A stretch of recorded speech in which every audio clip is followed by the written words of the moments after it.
Hey everyone, I'm with Chloe Appleby and she is one of the curators for Powerhouse Museum. How are you? I'm good, how are you? I'm fantastic.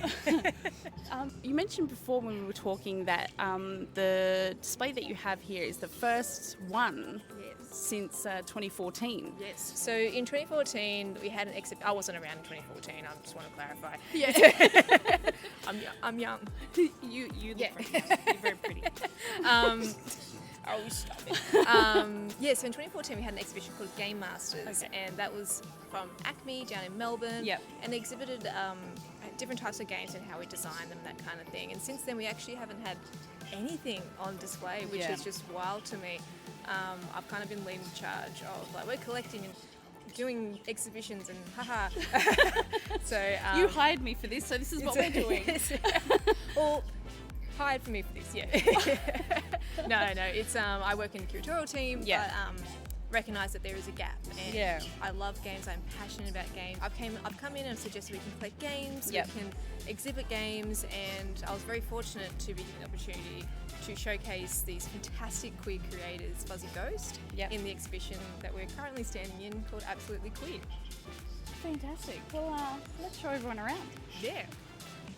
We know this as a exhibition build. In terms of the exhibition build, we actually ask creators to just modify their game just a little bit to make sure that when visitors come in, they're not going to break it. Yeah. They still break it. It's but we've done it so it's quite accessible for people to come in, and it's only really 2 buttons that they can play with. And I mean, also Queer Man Peering is really accessible as a game because it's a walking narrative sim. It's inviting, it's colours, it's just great. So what is the purpose behind the exposed wires? Oh, we just thought it looked cool. It was very much a design element, so that way it didn't look like 20 screens on display. It was just to add an extra element to it as well. And then the light panels behind the images that Fuzzy Ghost picked out themselves to help accentuate everything.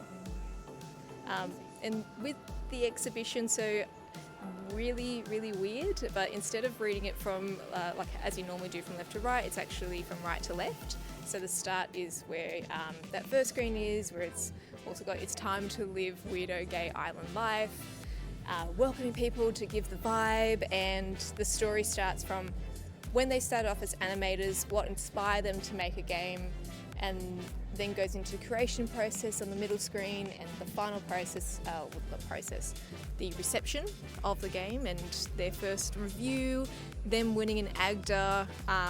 It's all there. Hello. We're on the floor. We're on the floor now. Oh, this is fun. We were trying to find a spot to put the camera. The floor was the best. And sitting, the camera's on the chair, and we're on the floor. Yeah. Look, I think it's fun. It's very playful.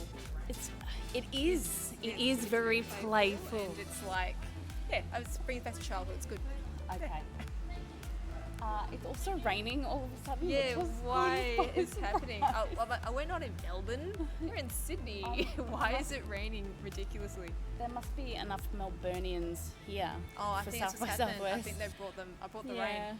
Like I brought this. Gee, that's big fat rain too. Anyway. I'm not happy about it actually. So I've always wondered, when I go to museums, I see the stuff there, and I always wonder like how it got there. And I can imagine for a games exhibit, I don't know, do you like go to the salvos, or like do you have like a budget at the salvo, like a what do you call it, an account, or do like sweaty neckbeard guys say, here, my wife hates me because I have all this stuff, please take it away?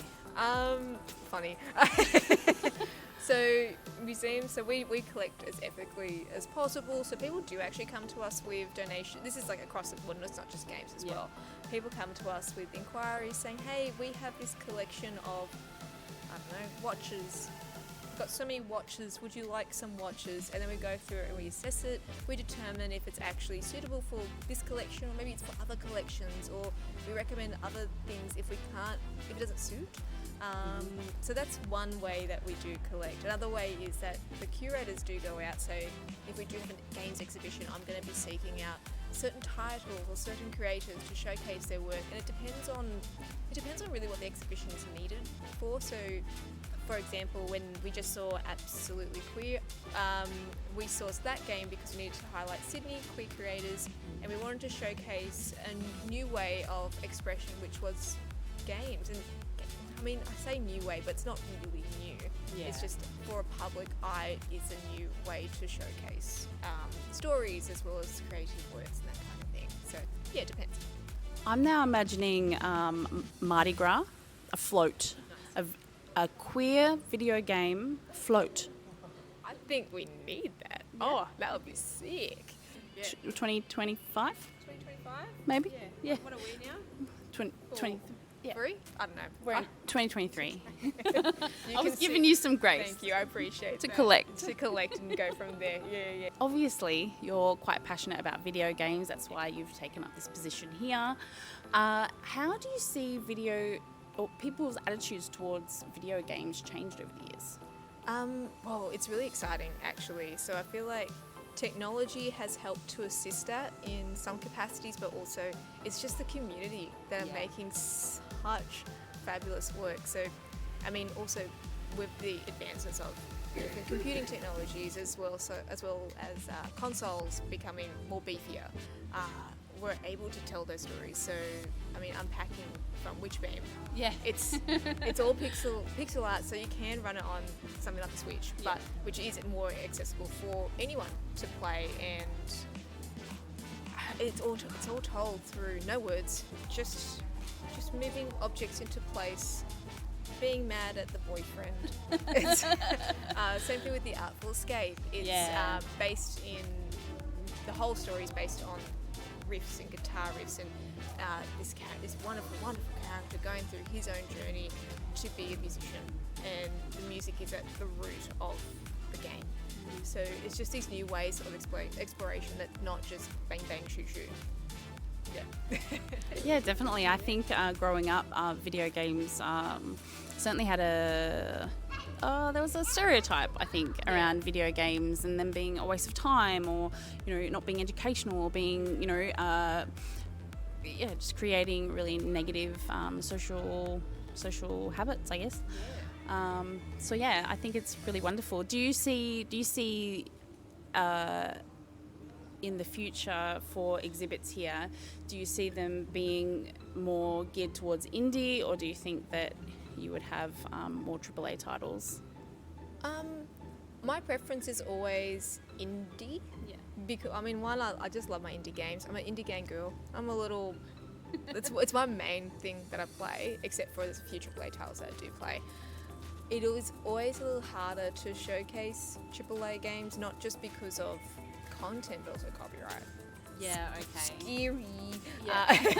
But there are people who are willing to work with you. And again, it could also be, I might have an idea for an exhibition where I'm like, oh no, this game, but it is a AAA title, does work better. Yeah. So I want to pick something that's based on the best way to convey a message to the public and for them to learn and to experience, rather than my personal bias. So yeah, I think there is room for both, for sure. Yeah. Amazing. So if let's say someone wanted to work in the field that you're currently working in, what kind of things would they need to do? Do you have a master's degree? You need a master's degree. You need I need your left kidney and also your credit card details. Thank you. It's basically like, it's so hard. I'm so sorry. Working in in the museum world in general, trying to get a job, it's very cutthroat because there's not many jobs available. In my background, I have an undergrad in ancient history, which is really odd. I've done archaeology and that kind of thing, but I've always just been like, games. It's because I never saw a career for myself in games. I've never thought it was possible. Whereas now it is very much like, oh, this is the only thing I want to do. You know what I mean? Like, it's just fantastic. And if you want to work in a museum, you have to get. So I have a Master's Museum in Heritage Studies degree, and that's through University of Sydney. There are places that do it, but Smart lady. Oh my days. Oh my days. I think I got one of my besties showed me this photo of a monkey going, oh my days. So when someone says that, all I think of is this monkey. I like that you're going, you're a smart lady, you're like, monkey.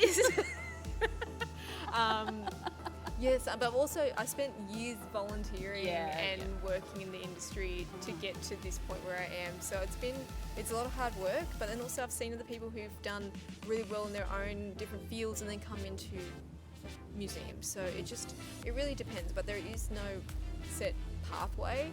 Very weird. Even with my role, I'm the unofficial games curator. It's something that I'm passionate about, something that I'm doing, and they've just gone, oh my god, cool.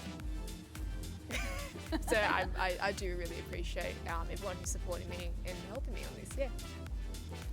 You know what, there's actually something really common that I'm hearing from every single person that I talk to who has carved a path for themselves within gaming, and it's that it's mostly been about being open and more about your passion and who you know. And if you have those things combined in a sacred, infinity stone balance, you can achieve your gaming dreams.